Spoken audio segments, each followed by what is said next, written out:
Thank you very much for all coming along. I think it's going to be a very interesting afternoon. Who listened to any questions yesterday evening or today? Wasn't she fantastic? She wiped the floor. She really did. Who did? Molly Scott Cato. I didn't know what I'd say to God, though. Okay, I'm John Lucas. I'm the coordinator of the Green Party in Bath and North East Somerset. The first thing I want to tell you is we've got 210 new members in January.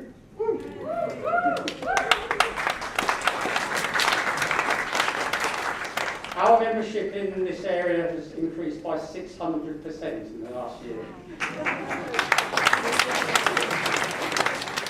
So if you haven't yet joined, we may still just have room for you. Please do. Okay, let me just give you a few details first. If the fire alarm goes off, best thing for you to do is to go back out the way you came out the front.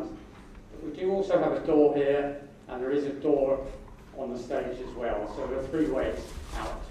If you need to use the toilets, they're in the lobby where you just came in, so not very far to go.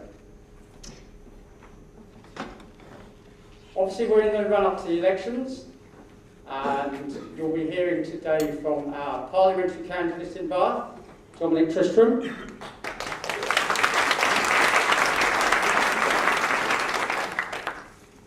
We are running a campaign where we intend to win. That's the intention of standing in these elections. We're not just here to make up the numbers.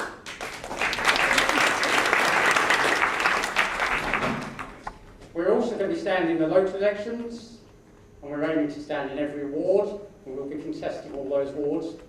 And it is our intention to get our first councillors elected this time round. We failed last time by only a small number of votes.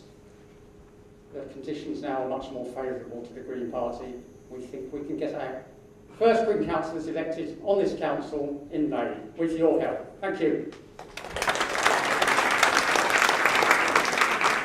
Okay, I'm not going to say much more. I'm just going to hand over to Molly, and she's going to tell us about green economics, the only alternative to austerity.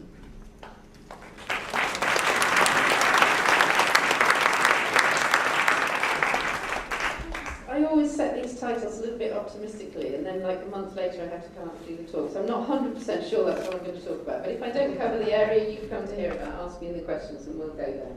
We're also having a little bit of a technical hitch here because there were supposed to be some slides, so I'm going to hope that the slides catch up with me at some point. Yeah, that's an encouraging sign. That looks like they're coming. Haven't had a technical hitch for at least a year, so it's obviously I was due one. So what I'm going to be covering is a little bit about what it's like being an MEP and what politics looks like in the European Union, and it's really pretty poorly reported, I would say, in Britain. So we ought to know a lot more about how politics works, what happens there, what the coalitions look like, what our MEPs are doing. But I'm going to give you a brief introduction to that, and by all means ask me more questions if you feel I haven't covered that. Then I'm going to talk a little bit about what's wrong with our economy, the way it works now. I hope I've got some pictures by then because there's some graphics, and how we would organise things differently, how we would take a green approach to the economy. Now I can't even see my notes, but I'm going to persevere. And lastly, I'm going to tell you a little bit, Lastly, I'm going to tell you a little bit about what we're actually doing in the European Parliament, just some of the things we're up to try and improve lives of people in the southwest, but also right across Europe. Okay, so let's move on. One slide. Dare we risk it? No, 2 slides, because I've just read through the first one. Is it going to go? Next one. Perfect. Right, you need to press the thing a few times, because there's some... Press it again, because then some numbers will pop up. Right, okay, so this is showing you who's in the European Parliament. And here we are as the Greens. We've got 50 members out of 750. And so we're a small group, but a significant group. And actually one of the reasons we're effective is that we have very strong proposals, and we're unified as a group in putting them through. We've got a clear vision of what we want to achieve. Some of the other groups, in fact, I think it's fair to say most of the other groups are pretty divided amongst themselves, and a socialist in one country is not like a socialist in the other country, and that's also true of the Liberals and of this right-wing group, which is made up of a lot of different kinds of parties across Europe. So although we are quite small, we're actually quite effective, I think. Interesting thing to note is that in the European context, you have people to the left of where our Labour Party sit. So we have this United Left, Nordic Green Left. So some of those people are communists, some of them are just other left-wing parties, for example, in the former communist countries, and Syriza and Podemos, so the sort of radical populist left parties of Europe, their representatives sit there. You can see that the biggest group is this European People's Party over here, with 220 seats. And then next is the Socialists and Democrats. So you would expect our Conservatives to sit here and our Labour people to sit here. But that doesn't happen because this is a pro-European bloc, and a few years ago the Conservatives decided it was too pro-European for them, so they moved out over into this one here. And this is basically their group with some friends, and this group is UKIP with some friends. So that's quite interesting because that tells you that as the UK we're playing quite an interesting role in the Parliament. And what it's done to have these two basically anti-European parties is it's forced the parties, these three, to kind of move together into a pro-European bloc. And in terms of politics and policy, that's really quite damaging, I think. Because what we might have done in another situation is work with the left group, the Socialists and Democrats, say on tax avoidance, and work with the more right-wing group here on making the market economy work more efficiently, for example. But those groups at the moment are trying to work together, even though they really strongly disagree with each other. So at the moment, what we're trying to do is to split that kind of coalition, so there's more opportunity for us to get policies through. And the whole Parliament is sort of in some sort of stalemate, I would say, at the moment, because of this attempt to run it on this grand coalition model. Okay, next one. This is the point I've already made. We're only 50 out of 751. Now that makes us significant enough to get media coverage and so on, but it's quite difficult to build a majority. And to get policy through, you need half the MEPs to be supporting it. So we have to work together to get friends and make coalitions with whichever group agrees with the particular policy we're working on at the time.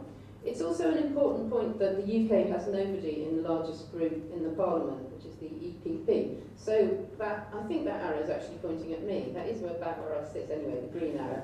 So if you sit where I sit in the Parliament, you can see that over here we've got our Labour people, and then we've got one Liberal Democrat, only one survived the last European elections, and then all the way around there we've got nobody until we get to here.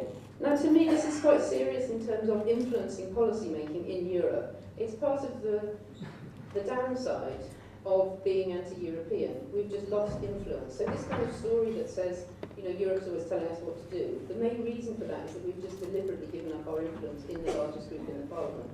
It's not true anyway, because all policy goes to the Council, so if we didn't like it, we could actually veto it there. But even in terms of what happens in the Parliament, it's kind of our fault that we don't have as much influence as we should have as the UK, I would suggest. Right, and this is another very important point, that the UK now people have basically got fed up with all the carping, and who can blame them? And so, on the one hand, there's the sort of the Conservative Party people being just generally critical, and then there's the UKIP people just being a little bit way out and crazy and very focused on the UK. And so, this isn't helping us. It isn't helping me as a UK MEP. In fact, it's given me a bit of a bad name, to be honest with you.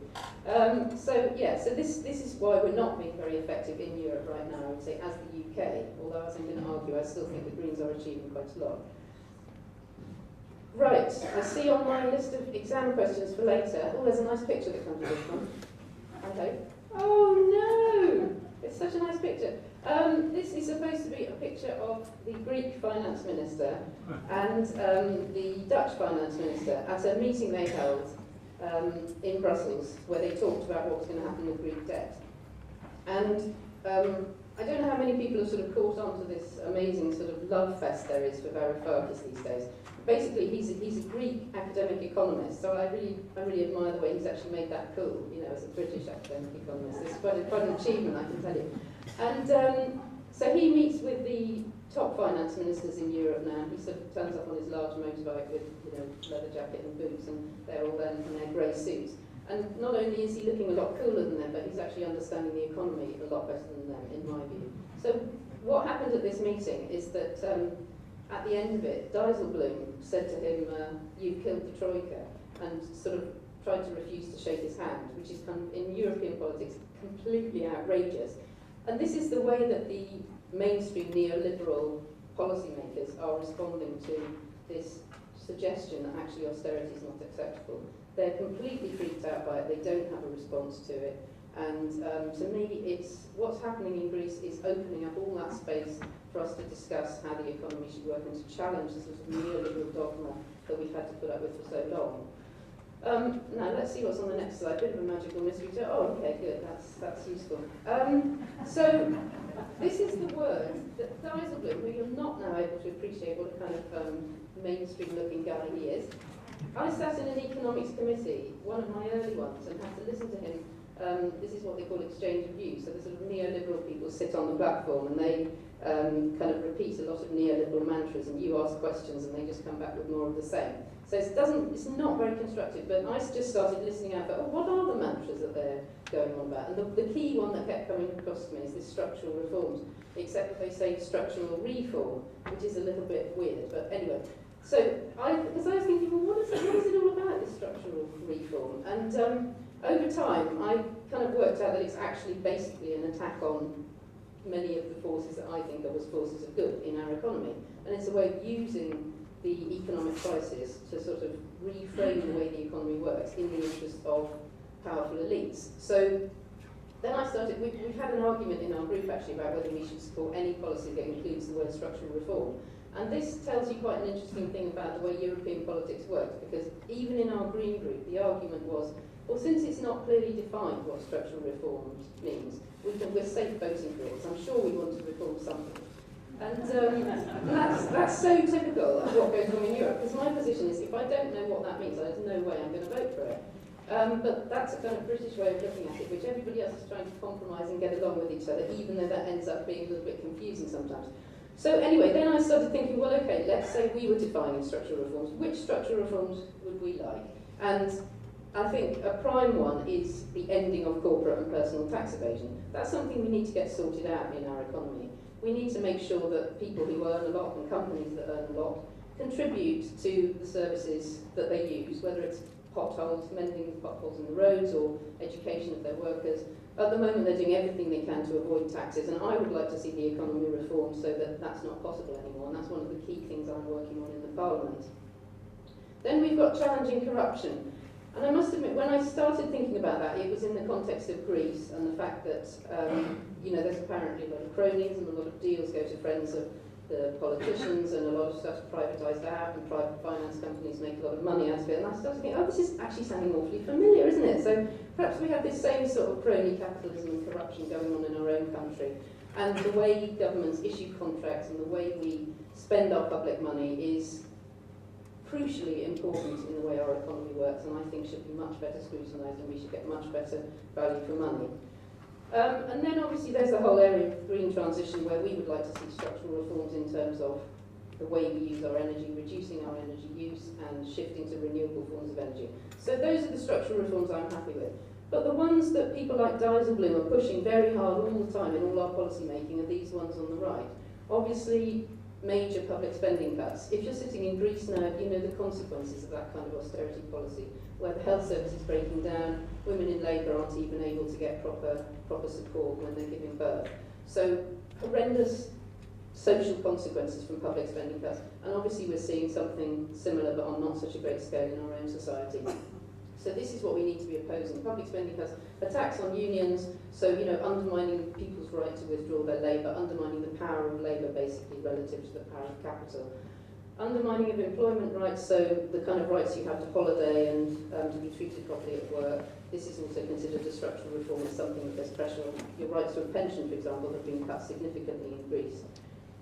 One of the key things also that the Troika, the sort of financial triumvirate imposed on Greece, was this idea of privatising their assets. And in Greece, some of the key assets are the ports. So you may have heard that one of the first things Syriza did was stop the privatisation of their ports. And to me, that's a democratic decision. If the people don't want their ports privatised, you don't have foreign financiers who've never been elected coming in and telling you you've got to do that. And, well, I've already mentioned the privatisation of contracts, but to me that's something else that should be stopped. We should be running our public services for the public good, and if there's public money invested, then there should be political oversight. So I think this helps for me to get a clear idea of what the politics of austerity is really about. And when we say what we want to restructure about the economy, being very clear about these absolute no's over on the right here. Okay, so this is another one just pointing out something that's quite important about what's happened in our country in terms of austerity, because there's a lot of claims being made by the government about having cut the deficit. But it's important to notice that they don't claim that they've cut the debt, and this is why, because the debt has continued to increase rapidly throughout Parliament. And obviously, once you have a large debt, a lot of what you're spending, because the deficit is the money that you spend more than what came in any particular year. And obviously, once you have a large debt, that is going to rise, because a lot of what you're spending is simply the interest on the debt. And the point that Varoufakis is making in his negotiations is that once you have a sufficiently large debt, that a large amount of what you produce in your economy is spent just servicing that debt, just paying your creditors their interest. You can never recover from that position. And I'm not going to say that's the case necessarily in the UK, but I would say if you look at this graphic, you can see at the moment our debt is increasing. And for all the cuts that we've seen, we are not making inroads into the basic size of our debt. That is continuing to increase. So what's been happening in our economy is effectively political manoeuvres to try and increase the power of certain players in society and attack the more vulnerable members of society. It hasn't been economically successful, and I think this graph proves that. Okay, this is another interesting one in terms of what I'm saying now about the power of different players in society. This is a graph that shows you the share of economic product, what we produce in the economy, how that was shared between wages and profits. So how it was shared between people who worked and created that value and people who put money into an investment or bought a share and received a profit in return. So you can see what I think is really interesting about this graph is how important politics is in deciding how much value comes out of the economy in wages. Because if you look at the peak of wages there, it's exactly at that time when the older members of the audience can remember, and the younger ones have maybe read in history books, we had a lot of union activity. Now there were bad times, bad things about the 1970s, but what the strong union movement achieved was that wages were high and much less came out in profits, and that's precisely what the Thatcherite strike back was about, shifting that around, and you can see how effective that's been in terms of the way profits have increased and how wages have fallen. So if you're going to have one graph that sums up what neoliberalism is about, for me that would be the graph. And if you ask people why are our wages not keeping up with the cost of living, it's about political power, it's about the refusal of our politicians to challenge this sort of neoliberalism that gives too much power to corporations relative to workers. Right? Okay, I think this is my last slightly heavy graphic. Now, I think it's well known that Greens challenge this idea that the main point of an economy is to grow, because we think the main point of an economy is to achieve the greatest well-being with the minimum amount of resource used. And what this graph is showing you is what's happened to our economy in terms of growth since the end of the Second World War. Interestingly, you can see the blip where it comes down, and that's the financial crisis. You can see how extreme that was relative to the previous trend and how unusual it was as well. But the point we would make as Greens is what a huge growth that's been and what an enormous amount of pressure it's putting on our natural environment and our natural systems. Now, economic theory tells you that there is absolutely no problem with this sort of exponential growth that's illustrated here. That an economy could go on growing like this forever. There's no limit. That is what the theory that conventional economists work with is telling you. And I find it hard to argue with that, because it's obviously just wrong. You know, if you're living within a limited planet, how can your economy go on growing forever? And if that's your objective, then you're obviously not respecting the environmental limits. And I would argue that the evidence that you're mistaken is the environmental crisis we see around us. Obviously, the most pressing and obvious result of that is climate change, but we also see habitat loss, species extinction, rises in pollution, all sorts of environmental consequences of an economy that's growing out of control. But the other side of this discussion is it really achieving what we want as a society? you can see how much the economy has grown in the past, just the past, say, 10 years. Has our happiness and well-being increased by that much? I would argue no, and in fact I would argue now that economic growth has reached the point where it's actually undermining our well-being, because we have to work such long hours, because we are stressed as a result of that. We don't have good relationships because we're too busy working. We just experience the negative sides of excessive growth and excessive consumption and overuse of our resources. Anyway, we can come back to that in the discussion if you'd like to, but this is kind of a key tenet of green economics, that we're saying it's the quality that matters in the economy, and how what you produce is shared out. It's not the absolute size that you should be focusing on all the time.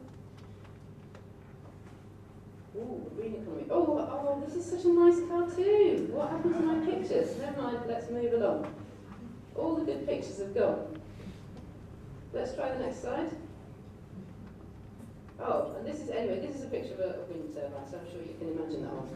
Now, one of the things that I campaigned on last year when I was trying to get to be an MEP was this question of renewables in the southwest. Because what's really frustrating is that we have huge potential here for developing not only our renewable resources, but also all the ancillary services, all the sort of supply chain that will support that kind of industry. So last weekend I was in Gloucester with the Tidal Lagoons company, who are based in the docks there. They have a planning application in right now to build a tidal barrage, not a barrage, it is a lagoon, outside Swansea. And it's extraordinary how much power can be generated by that, because we live right near the Severn, which, as you know, has the second highest tidal range of any river in the world. And so how a lagoon works is that you basically build a sort of breakwater, you let the water in at high tide, as it goes out, it then passes through a turbine, and that in itself generates electricity. So not only are they proposing to build that one, they have other plans as well for building such lagoons in the southwest, and they are also proposing to have the turbines manufactured here. So there's huge opportunities from the energy in the Severn, also from the fact that we're surrounded by sea, we've got tidal energy, we have every type of potential for renewable electricity generation here. And it's not only a way to reduce our pressure on the planet in terms of climate change, it's also a massive economic opportunity for creating jobs and a specialism, a world-leading specialism. And this is just being completely undermined by politicians who are just not basically getting on the bus with this whole renewable technology, are still focused on fracking, are still focused on fossil fuels, and worst of all, Hinkley, which is so massively expensive, such an appallingly bad deal for us all as taxpayers, paying twice what we need to for our electricity, aside from all the pollution and the risks of having a nuclear power station just down the road from here.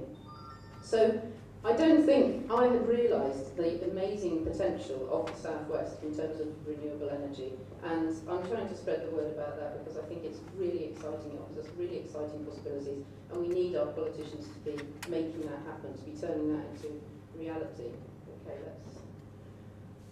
and the other side of that is who's going to own those turbines, who's going to own the renewable energy, because this is the really exciting aspect of the renewable energy transition. We can get out of the clutches of the energy companies altogether. We don't have to have an argument about whether we control their prices or not. We could just step out of that altogether and just own our own turbines. There is some of this happening in the southwest now, and it is starting to take off. But this graphic actually shows you what's happened in Germany over the past kind of 10 years or so. The massive increase in renewable energy cooperatives. What's supporting this, of course, is a significant commitment to the feed-in tariff. So if the government offers to pay people a good price for the electricity they generate, then what they do is create their own wind turbines and whole energy villages in Germany. I tweeted something this morning about an energy village in Freiburg that I visited a few years ago. It's generating 40% more electricity than it's using within this small area. I mean, we just don't need the other forms of energy. We just need to commit to this and to get on with it. I mean, at the risk of national stereotype, I would say, with the efficiency of the Germans, because they are completely getting on and doing this, and it's very impressive and very encouraging. Okay, oh yeah, this is a slightly less impressive and less encouraging one that shows you how we are actually doing in terms of renewable electricity. Because you often hear arguments about, you know, how the amount of renewable energy you can produce is actually very limited. But in the southwest, that's not the case. It's true that we'll need to work more on storage. and that we'll need to find solutions like the tidal energy to provide the base load. But we're just not fulfilling our potential at all here. And we see countries like Brazil already at 89% in terms of its electricity generation. And obviously Iceland has a lot of geothermal, which helps it get to 100%. But, you know, we should certainly be up there with Austria. No question that we have the potential to do that, and we just need to get our skates on. This one's so lovely. I'm going to describe this one here. This is one my friend took when I was at the station. I said, I've got to have a leaflet about bringing the railways back into public ownership. And so she said, well, you just stand there as the train comes in and I'll snap a photo. And I thought, that's really going to work, isn't it? But actually it completely did, and there's a sort of slightly blurry train and me looking really happy in front of it. But unfortunately I'm not able to see that. I'm sure you can find it somewhere else. Anyway, just to say, moving on with the same points about ownership, we're absolutely committed, and this is one of our key campaign points for this election, bringing the railways back into public ownership. We're putting a huge amount of money into our railways, and yet they're just not providing what we need. And it's a totally broken model, the franchise model. I mean, anybody who travels on First Great Western regularly, probably few people travel on those trains as much as I do, but you notice what an appalling service we're getting for what is such a huge cost. And it's absolutely crucial that we get a grip of that. It's also a very popular policy. Whenever you're interviewed on this on the radio, they will say, oh, but that's not right, people don't want that. But 75% of people actually do want that. So whatever you hear, polls show it's a very popular policy, and we need to be working hard on this, because Labour are slightly fidgeting on this one. They've really done something exciting and radical now in suggesting that next time franchises go out, publicly owned companies can bid for them against private companies. But what we need to do is keep pushing them until they make the right decision and say, no, we want public ownership of vital infrastructure like the railways. I think I kind of feel I've been talking for quite a long time. Is somebody chairing this? I don't want to kind of take it all the time. Okay, so I thought somebody was going to tell me to shut up. It seems nobody's going to tell me to shut up. Anyway, I'll quickly tell you a little bit about some of the key campaigns of the Greens in the European Parliament. One of our big achievements in the last Parliament was introducing the banker's bonus cap. That got us an awful lot of publicity. To be honest, all it does is it says that as a banker, if you earn £1 million, you can only have a bonus of another million. So you feel, yeah, well, that's something, but it's not really quite getting there yet, is it? But even to get that was a huge political effort, and there's some amazing interviews online of my colleague Philip Lambert's being roughed up by financiers. But as he says, that's what made me famous, so he doesn't mind too much. Anyway, we did achieve that. It was something that came completely as a Green idea, and then we basically embarrassed the Socialists and Democrats into supporting it, and that's our tactic in this Parliament as well. So I'm on the Economics Committee, I'm also on the Agriculture Committee, and there, again, we have a completely different vision from the other groups who are so focused on agribusiness, large scale, more intensive, more chemical farming. It's of all the committees I sit, no, the Latin American one's the most depressing, but the agriculture one is extraordinary how that vision that I think is just problematic in so many ways is very, very dominant there. TTIP, some people here have probably heard of. It's a big trade treaty that's being negotiated to turn Europe and the United States into the same free trade area. So obviously once you do that, you have to decide the rules within which companies can work. And those rules are being negotiated basically in secret, and we can't find out what's going on. I had a piece in Commenters Free a couple of days ago, kind of outlining my trip to the secret reading room, where, I started it by saying, now that I'm more than 50, I thought my chances of becoming a spy were over, but now I've changed my mind. Because, the level of secrecy and sort of control, I wasn't even allowed to take my purse, for example, in case I had a camera hidden in it, as an MEP. So I can go in and read the documents, I can't tell you what's in them.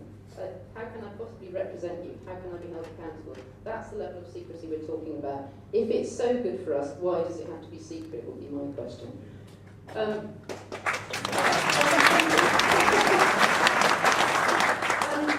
Again, this is a bit of a slogan, but it's a slogan we take quite seriously, making sure that the economy works for the common good. So for this reason, we are supporting our Greek colleagues in their attempt to have their debt restructured so that it can end the destructive force of austerity in their country. Okay, next. Right, maybe I won't go into that at great detail, except to say that the high standards that we have fought for in Europe are now being undermined, we assume, by the secret trade talks, because there's much lower standards in the US. So some of the things we have achieved in terms of animal welfare standards and food safety are at risk as a result of those TTIP negotiations. So it's important that we continue to, basically that we get a shot of TTIP. It's a waste of money just carrying on to negotiate, in my view. It will never get approved. Okay, next one. Right, this I will talk about this a little bit more because this is the key thing I'm working on in the Parliament, the issue of tax justice. There is corporate tax avoidance on a massive scale. The Commission has actually estimated, as you can see, €1 trillion of avoided tax in Europe. How this works is companies going to one of the countries of Europe and saying, I will put my production facility or whatever it is in your country if you only charge me 1%, 0.5% tax. It's completely outrageous, and it means that as the states of Europe compete with each other, all of us are losing tax revenue, and it's why we can't fund our public services properly. I don't know if anybody caught on to LuxLeaks, because this is another thing that was reported very poorly in Britain, despite all my efforts. There was a lot of scandal around particular deals that had been done in Luxembourg, and as a response to that, we Greens in the Parliament tried to get an inquiry committee. This is a very powerful tool, a sort of semi-legal tool that you can have in the Parliament if you can get 25% of the MEPs to sign up for it. Now, if you think your way back to the graphic of where all those MEPs are coming from, we're 8%. The left group, who we persuaded to join us straight away, was 16%. So we've now got to get, almost the same number again from the other groups to sign up to us. And the battle was extraordinary because their groups were desperate that we shouldn't get our proposal. Anyway, bravely, quite a lot of them did defy the whips of their own groups, and we got our 188 signatures. But then the sort of powers that be in the Parliament decided that our mandate was not legal, which we think is a little nonsense. It was a political move. But nonetheless, we heard this week that there will be some kind of inquiry committee. We wanted something along the lines of Margaret Hodge, roughing up the corporate people who weren't paying their taxes. We won't have something quite as good as that, but we will still have an inquiry which will put pressure on member states to really take action over tax avoidance. It's really one of the things that's disfiguring our society most, increasing inequality and inability to fund our public services, because some of the biggest players are just avoiding taxes. Okay, the next one. Oh, this picture came up. I was going to avoid this one. This is a picture that, yes, I imagine there'd be nothing then. I'll be trying to describe this rather complex picture to you. This building where you can see the star is an office that has apparently 1,600 global corporations in there. Now, those are corporations that have had that dealing with the government of Luxembourg, and they've said, okay, well, we'll base ourselves in Luxembourg, but quite obviously they're not doing anything in Luxembourg, because otherwise how could they fit all their staff into that one office? And then you can see, you might have heard yesterday, there was some talk about PricewaterhouseCoopers, and that they were in the news, but in what was called industrial scale tax avoidance, and this is what we're talking about, and all those. There's the pink building is PricewaterhouseCoopers, so handily placed close to this office that has these 1,600 fake companies, and then all those blue ones are banks where they can go and put the proceeds that they're not giving to us in tax. So that's the kind of scandal we're talking about. What do we need to do about that? This is what we're proposing, country by country reporting, which means you declare what you earn, where you earn it. You can't transfer your profits to another country where they have a lower tax rate. That's actually really important as well, because if you don't enforce this in financial institutions, you have a lot of money laundering. Part of the reason terrorism has been very successfully funded is that banks are not required to declare openly how money moves through them. We have now achieved country by country reporting for banks because of the risk of funding terrorism, and we're now moving on to try and get that for all companies in the European Union.